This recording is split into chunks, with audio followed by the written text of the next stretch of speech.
Hello dear students of class 6, welcome back in SST class.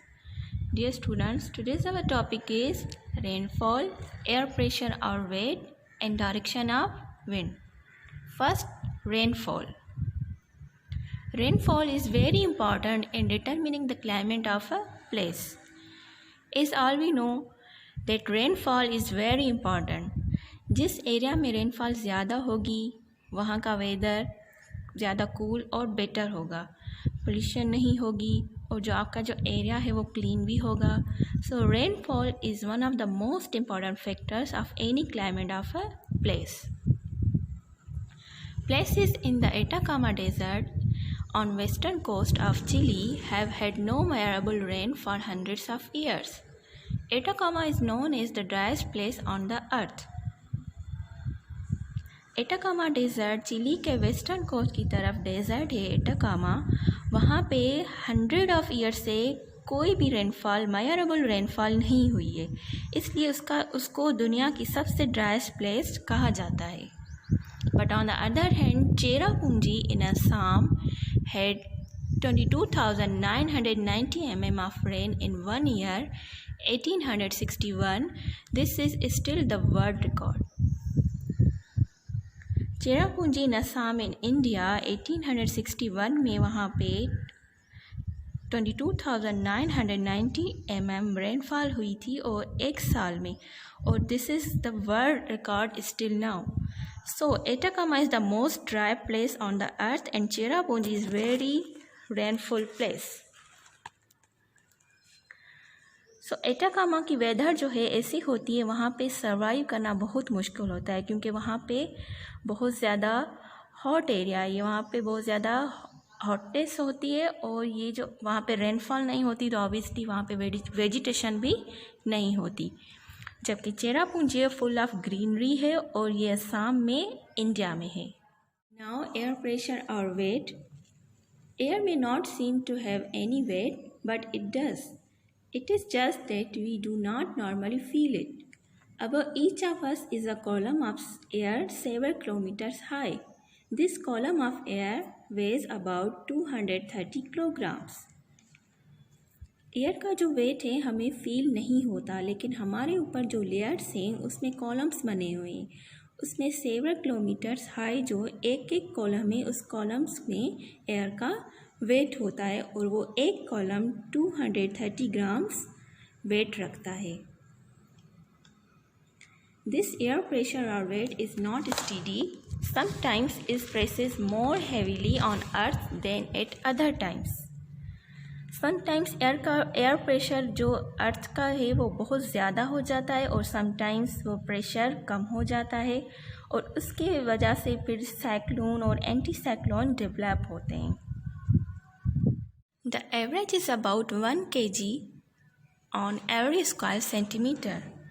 जो average है 1 kilogram जो है वो एवरी स्क्वायर सेंटीमीटर पे होता है.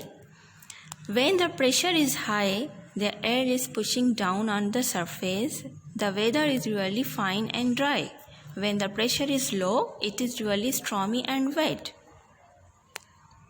जब एयर प्रेशर ज़मीन पे हाई होता है, यानी एयर का जो ज़मीन के ऊपर हाई प्रेशर आ जाता है, तो वो जो वेदर होता है वो फाइन और ड्राई रहता है and this is called anti cyclone. और जब एयर प्रेशर लो होता है तो वो स्ट्रॉमी और वेट हो जाता है और उसे कहते हैं cyclone. Cyclone and anti cyclone.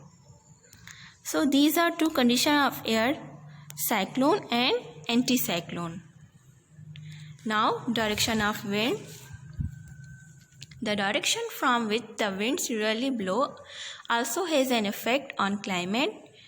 If a place mainly has north winds, it is usually cold because they blow in from the Arctic or colder regions. In the southern hemisphere, it is the southerly winds which are cool. अगर हवा north की तरफ से आ रही है तो obviously वो Arctic cold regions की तरफ से आ रही है और वो जो हवा है वो कूल होगी. जो नॉर्थर्न हेमिस्फीयर से उसमें जो नॉर्थ की तरफ से हवा चलेगी वो कूल होगी और साउथर्न पोल यानी अंटार्कटिक रीजन से जो हवा चलेगी उसकी तरफ जो हवा आएगी वो कूल होगी. If the winds blow across a large area of sea, they pick up a large amount of water and produce a rainy climate. अगर वो हवा ओशंस की तरफ से गुजर के आएगी तो अपने साथ large amount of water vapours लाएगी और इसकी वजह से रेन प्रोड्यूस होगी. If the place faces north in the northern hemisphere, it is usually cool. If it faces south, it is usually warmer. As I told you, अगर हवा जो आपकी नॉर्थ की तरफ से चलेगी तो वो कूल होगी. पाकिस्तान जो हमारा है नॉर्थन हेमिस्फीयर में, हम नॉर्थन हेमिस्फीयर में हैं, तो अगर हवा नॉर्थ की तरफ से आएगी पाकिस्तान में इंटर होगी, इट मीन्स कि वो जो हवा है वो कूल होगी, वो हवा कूल होगी बिकॉज वो आर्टिक रीजन से आ रही है. But if it faces south, अगर वो साउथ से आएगी हवा तो वो जो है वार्म होगी बिकॉज वो साउथर्न के सारे कंट्रीज से होकर बिल्कुल ड्राई हो जाएगी. वो जो एयर है पूरे कंट्रीज से होकर फिर ड्राई एयर बन जाएगी. Places in valleys are often sheltered and have warmer climates. Valleys जो है वो शेल्टर्ड होती हैं क्योंकि उनके सराउंडिंग में माउंटेन्स होती हैं, हिल्स होती हैं, तो वो उसका जो एरिया है वो हॉट नहीं होता, वार्मर नहीं होता, बल्कि वो जो एरिया है माइल्ड रहता है, उनका जो क्लाइमेट है माइल्ड रहता है. Okay students, this is our last topic of our chapter number 2, and today's your homework is memo long questions of chapter 1, our country in the world. Where is the Cherrapunji, which is known as driest place on earth, and how the air pressure affect the climate. See you next video. Take care. Allah Hafiz.